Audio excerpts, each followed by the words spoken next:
Escuchemos nuevamente al señor Ministro de Salud y Protección Social, el doctor Alejandro Gaviria. Adelante, bienvenido.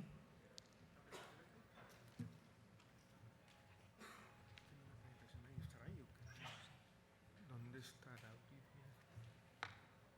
¿La presentación está allá o no? ¿Sabe usted? Ministro, mire, con este pasa.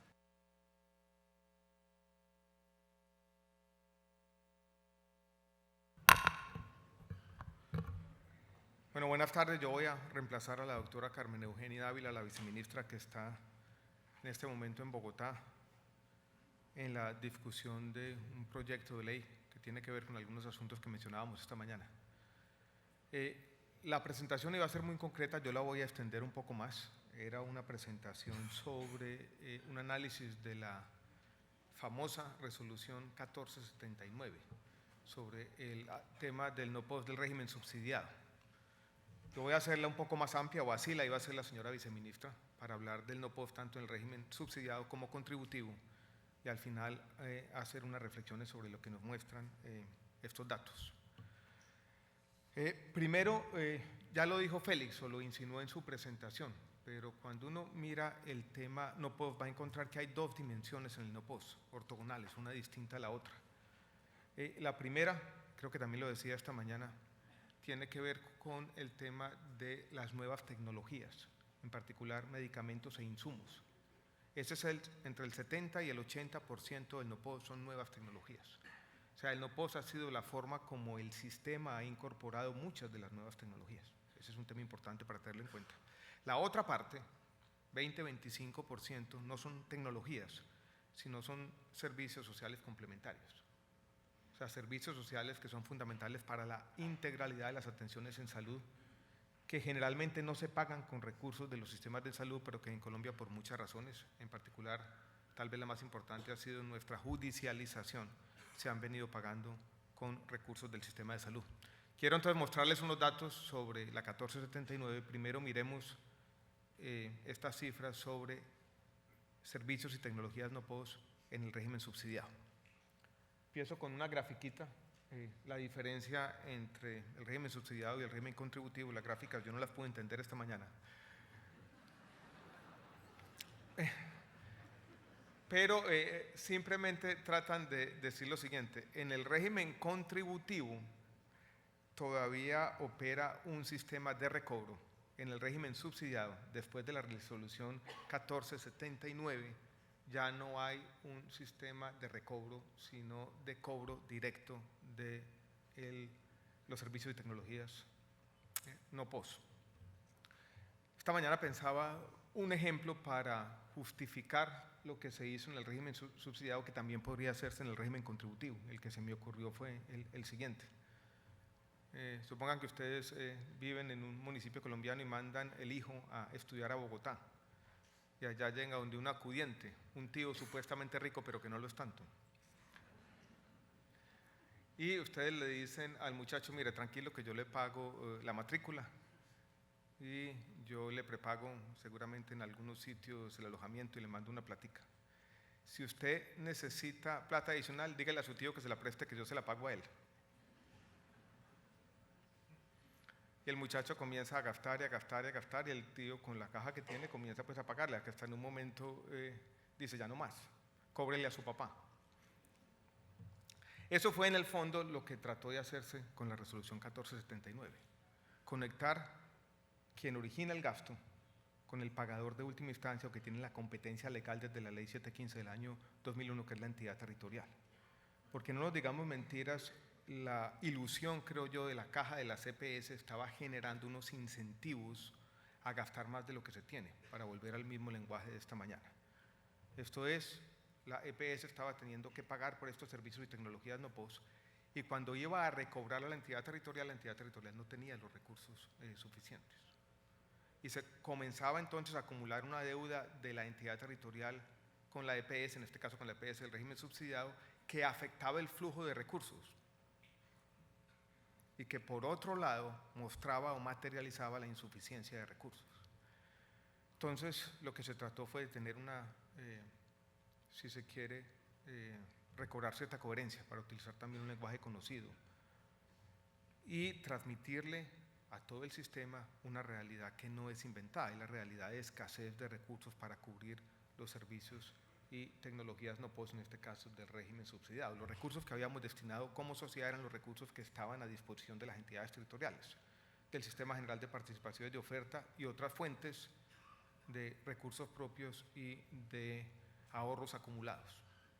Esto no fue fácil y vamos a hacer ahora un balance de costos y beneficios.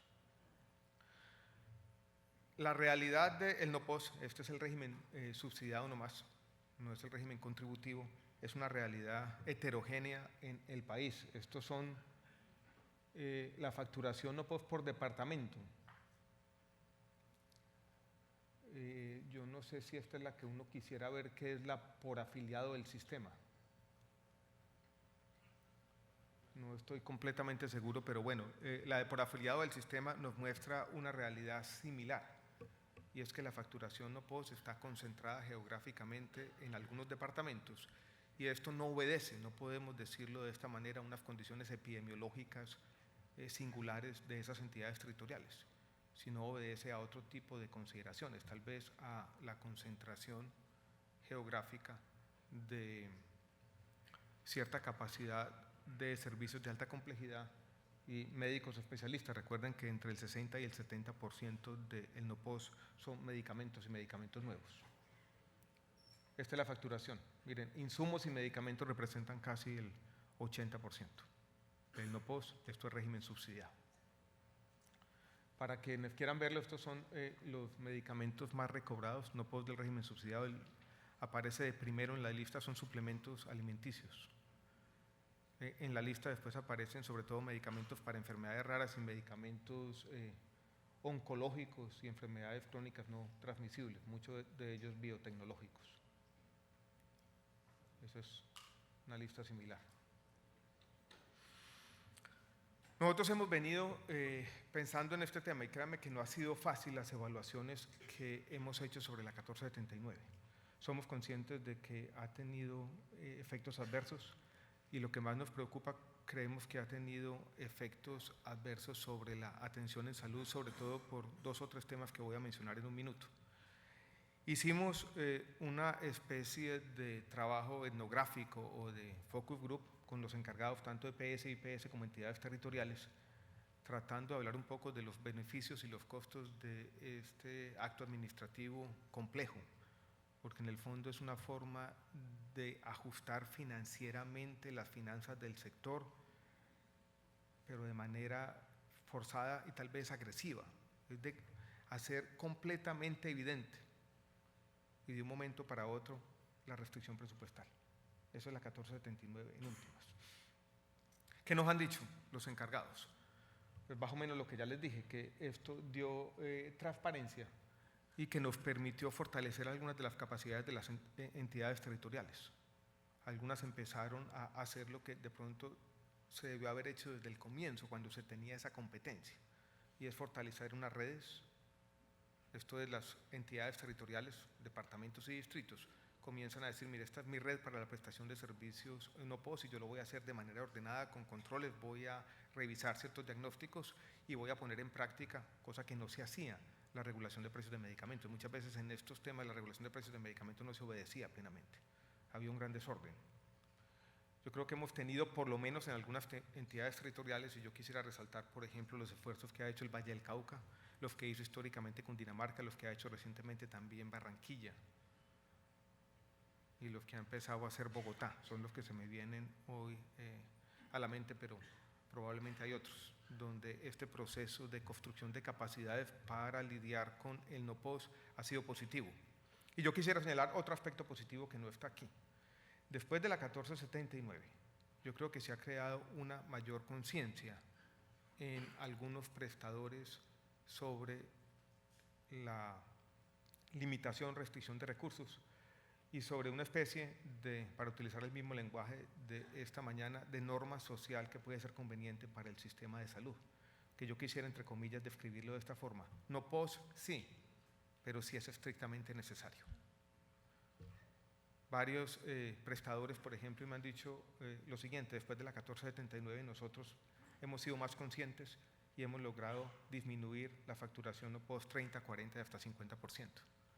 Alguien me dijo lo siguiente, que no sé si era un mito, pero se lo digo con toda sinceridad, que en un prestador importante en nuestro país, en la ciudad de Cali, los médicos tienen un botón que se dice: yo trabajo con el POS. Eso me parece, si se quiere, un avance positivo, y yo creo que tiene que ver con un tema que estábamos mencionando esta mañana, y es entre todos entender que los recursos son limitados y que como sistema no podemos seguir gastando más de lo que se tiene, y ese es un beneficio. Pero las políticas públicas son complejas y yo creo que esto también ha tenido costos. Lo que nos lleva a nosotros, lo que nos ha llevado a seguir pensando este tema y ver cómo podemos hacer ajustes, por lo menos en el margen de esta resolución 1479. Aquí lo llamamos dificultades. Dificultades, las primeras, miren, tienen que ver con temas de capacidades. Muchas entidades territoriales nos han dicho que para el tema del NOPOS quisieran implementar lo que estamos tratando de implementar en el régimen contributivo. Es un sistema en línea también para la prescripción. ¿Y qué me preocupa también? Historias como estas, que también he empezado a recoger en todo el país, que contradicen ese espíritu de igualitario que debe tener nuestro sistema de salud. Y es la siguiente: pacientes que del régimen subsidiado, que en algunos prestadores para servicios de alta complejidad no lo atienden porque el prestador comienza a decir: yo seguramente voy a tener que utilizar algún medicamento, no puedo, si después no tengo a quién cobrárselo. Entonces los pacientes del régimen subsidiado comienzan a ser segregados o no atendidos como consecuencia de la resolución 1479. No sabemos la dimensión de este fenómeno, pero dadas las anécdotas o la cantidad de anécdotas que hemos venido recogiendo y que hicieron parte de este trabajo de Focus Group, nos preocupa. Esto es, nos preocupa que esa igualdad de los planes de beneficios, esas historias que contamos a veces sobre la equidad de nuestro sistema. Y ustedes van a un excelente prestador en una de nuestras principales ciudades y encuentran en la misma unidad de cuidados intensivos o en la misma sala de espera desde los estratos 1 y 2 hasta los estratos 5 y 6. Algo que nosotros hemos presentado sistemáticamente como una ventaja del sistema, comience a perderse por cuenta de la 1479, que en el fondo no es otra cosa que reconocer, y digámoslo claramente, una cierta inequidad que existe en nuestra legislación. Y es que es mucho más fácil pagar el NOPOS del régimen contributivo, que se paga con los excedentes del FOSIGA, con una especie de fondo especial que tenemos para ello, cada vez menor, pero que allí están los recursos, o por lo menos más asegurados. Pero el régimen subsidiado, no por un invento del ministerio, sino por una distribución de competencias que se hizo en el año 2001, cuando el NOPOS era absolutamente irrelevante. Eso nos ha llevado a ver cómo podemos empezar a mejorar la aplicación de la 1479. Esto pasa necesariamente por compartir experiencias exitosas entre las entidades territoriales. Pasa necesariamente por acumular algunas capacidades, por acompañar a las entidades territoriales. Y yo no sé si vamos a tener que hacer en el futuro algunos cambios, por lo menos en el margen. Una idea que alguna vez mencioné y que estamos evaluando es, por ejemplo, decir, para los medicamentos ambulatorios seguimos como estamos, pero en el ámbito hospitalario, algunos medicamentos no POS, si son estrictamente necesarios, sí podríamos volver a un sistema de recobro que elimine ciertos trámites administrativos o ciertas barreras que están impidiendo la atención integral de los pacientes. Ese es el tipo de consideraciones que estamos haciendo. No voy a hacer un balance, yo quiero que cada uno de ustedes lo haga de la resolución 1479. Solo quiero reiterar que no ha sido fácil y vamos a tener un resultado en un mes y medio, cuando la Defensoría del Pueblo presente nuevamente su reporte de tutelas, la contabilidad del número de tutelas anuales. Creo que las tutelas año 2015 versus año 2014 van a aumentar entre 20 y 25%, de pronto un poco menos, no sé cuál fue la cifra de los 2 meses del año. Una razón preeminente de ese aumento de las tutelas tiene que ver con la 1479, que nos está diciendo que este es un instrumento que no va a tener en el tiempo tampoco mucha estabilidad, porque vía tutela se está obligando al EPS a pagar. Esto estamos volviendo a la situación que existía antes de la 1479. Y eso nos está dejando en el peor de los mundos, porque no estamos logrando el efecto que queríamos y estamos vía tutela, incluso siendo más engorrosos en la forma como se maneja esto. Esto es una solución imperfecta para un problema real, así tenemos que reconocerlo, con un balance positivo en términos de coherencia, positivo en términos de ir construyendo esa conciencia colectiva de que los recursos son finitos, pero de pronto con consecuencias adversas también sobre la forma como se atienden los pacientes. Quiero que pasemos rápidamente, no tengo mucho tiempo y no me quiero tomar mucho más, a las mismas cifras del régimen contributivo. Estos son los datos de recobros en el régimen contributivo. Miren que medicamentos, en particular medicamentos de últimas tecnologías, son un porcentaje importante. Y si uno quisiera leer la cifra de arriba, yo la leería como estabilidad en el tiempo, que si se quiere es paradójico si uno recuerda que por aquí en algunos de estos momentos nosotros tomamos con Félix Nates y con el equipo del ministerio la decisión deliberada de incluir en la actualización integral del POS en su momento los medicamentos más recobrados. Creímos, y tal vez ingenuamente, que eso iba a disminuir el nivel de los recobros. Esto es, si los medicamentos más recobrados se incluyen al POS, pues esos medicamentos ya no se van a recobrar, y creímos que eso iba a disminuir por lo menos por algunos años en un valor similar a lo que se incluyó, pero no fue así. Vienen nuevas tecnologías. Recuerden que el no-POS es la forma, en esencia, la forma como el sistema está incorporando lo nuevo. ¿Qué me preocupa? Les dejo, si quiere, esta reflexión. Esto pudo pagarse, a pesar de todos los problemas que explicábamos esta mañana, porque el sistema había venido acumulando unos excedentes en el FOSIG, en el régimen contributivo. Y había unos ahorros públicos, pero esos ahorros ya se han venido acabando. Están muy menguados. Parte se financió, digámoslo claramente, también con el patrimonio de la CPS. Parte se financió con recursos públicos. Esto también ha contribuido a un menoscabo de los patrimonios de algunas cajas de compensación familiar. Y hoy en día, a pesar de la 1479, está afectando también el patrimonio de la salud fiscal de algunas entidades territoriales. Antioquia debe 300.000 millones, el Valle casi 200.000 millones por servicios y tecnologías no POS. Yo creo que esto nos refuerza el mensaje que transmitíamos esta mañana de que no podemos de manera sistemática gastar más de lo que tenemos. Que los problemas comienzan a pasarse de un lado a otro y de alguna forma, si no tenemos coherencia en estos arreglos sociales, uno termina financiando estos flujos con stocks, pero los stocks se agotan y comienzan a aflorar los problemas. Sigo con las cifras que ustedes lo conocen bien. Esta me parece muy interesante y yo creo que el sistema todavía no la conoce bien. Y es que, miren, este es el valor per cápita del recobro. En el año 2009, o sea, no hace mucho tiempo, era casi de 5 millones de pesos. Miren que eso ya es de 2,5. Esto ha disminuido casi a la mitad. Parte de eso se explica por la regulación de precios de medicamentos.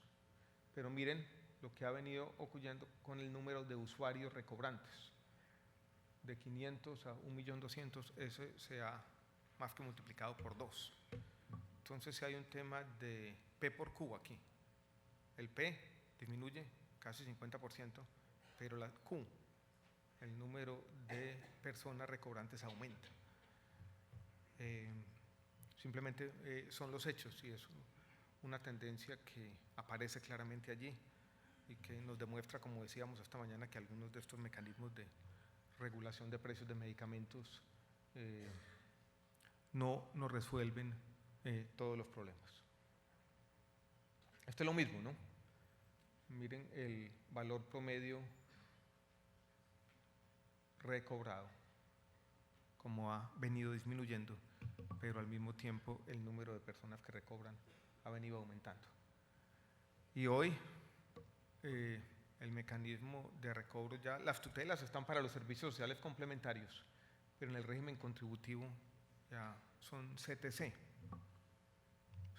que van a desaparecer ahora con el mecanismo o la nueva base de datos.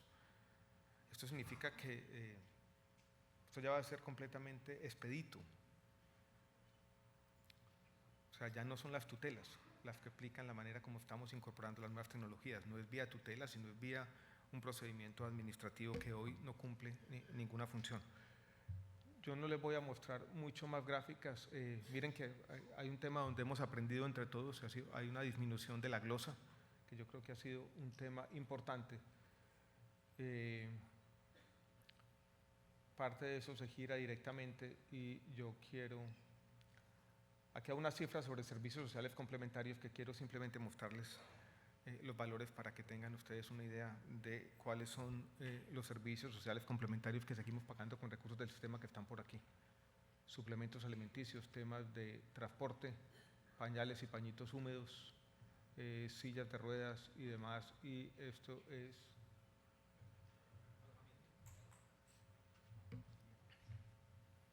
que es la otra dimensión del NOPOS. Hacia adelante, entonces vamos a hacer una evaluación de la 1479. Tenemos un reto como sector con la eliminación de los comités técnicos científicos y la entrada en vigencia en los próximos meses de este nuevo sistema de información que va a ser, y así lo hemos concebido, un mecanismo de autorregulación. Yo creo que el artículo 72 del Plan Nacional de Desarrollo que mencionábamos esta mañana nos va a permitir una incorporación más ordenada de las nuevas tecnologías y dinámicamente tiene que disminuir este problema hacia el futuro. La nueva definición del plan de beneficios basados en agrupaciones con un plan más implícito que explícito, como explicó Félix hace un minuto. Yo creo que también nos va a resolver hacia el futuro buena parte del problema, pero eso necesita legitimidad y necesita que trabajemos entre todos, es uno de los retos que tenemos. Y en el tema de los servicios sociales complementarios, yo creo que también tenemos que llegar a un acuerdo como sociedad. Los servicios sociales complementarios deben ser cubiertos con otro tipo de recursos y deben estar mediados por la capacidad de pago. Generalmente en los otros países estos son servicios que cumplen programas estatales de servicios sociales para la población más necesitada, pero no para todo el mundo. Y ahí yo creo que también tenemos que avanzar entre todos. Preguntas que siguen pendientes y cosas que siguen pasando en nuestro sistema y que me siguen preocupando. Por ejemplo, la Corte Constitucional ha dicho recientemente que el sistema de salud debe pagar por tratamientos de fertilidad. Ahí es donde vuelve la filosofía y la conceptualización. Y es donde eso como sociedad tenemos que volver a preguntarnos lo mismo de siempre, las preguntas por la coherencia. Si lo queremos pagar está bien, pero tenemos que tener entonces coherencia con los recursos que tenemos. Y a veces me parece que ese tipo de decisiones en la Corte Constitucional, con buenas intenciones o lo que fuere, se toman sin ningún miramiento sobre los recursos que tenemos disponibles y terminan haciendo daño. Una idea de sentido común, que no la mencionábamos esta mañana, pero quiero volver a traer a cuento, es los sistemas de salud insostenibles son, de entrada, sistemas de salud injustos. Supongamos que mañana adoptemos una visión maximalista de la ley estatutaria. Digamos, en Colombia todos los medicamentos están incluidos de manera inmediata. ¿Eso quiebra inmediatamente el sistema de salud? Pues no. En el fondo lo que usted le está dando al pagador, el que sea público, privado o mixto, es una tarea imposible. ¿Y qué va a hacer ese pagador que tiene recursos finitos para pagar por lo que no tiene finitud, lo que es infinito? Privilegiar a los sectores más visibles y vociferantes de la sociedad, que son nuestras clases medias y altas urbanas, y excluir a todo el resto. Así es como se ajustan los sistemas de salud insostenibles. Se ajustan excluyendo a los más necesitados y los que no tienen voz. Y eso es lo que queremos evitar. Yo creo que esa es una idea tal vez de sentido común que vale la pena traer a cuento. Esa era la presentación. Lamento no poder tener soluciones definitivas, pero queremos revisar la 1479 de fondo, porque yo creo que aquí hay algunos efectos positivos en términos de coherencia, pero no podemos estar tranquilos con los efectos sociales adversos que está generando. Muchas gracias.